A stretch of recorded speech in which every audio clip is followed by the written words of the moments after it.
Ako ang inang kalikasan. Ako ay kaloob ng Diyos sa tao. Ako ay maganda, maaliwalas at kaaya-aya.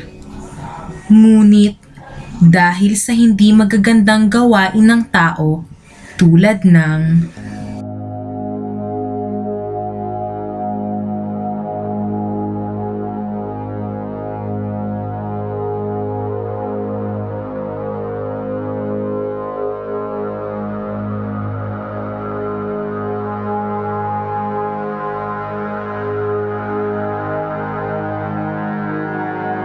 national and international laws on cutting, processing, transporting or exporting wood.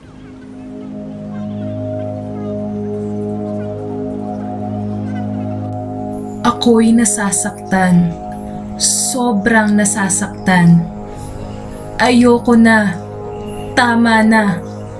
Pagkat di mo gugustuhin kapag ako'y gumanti na.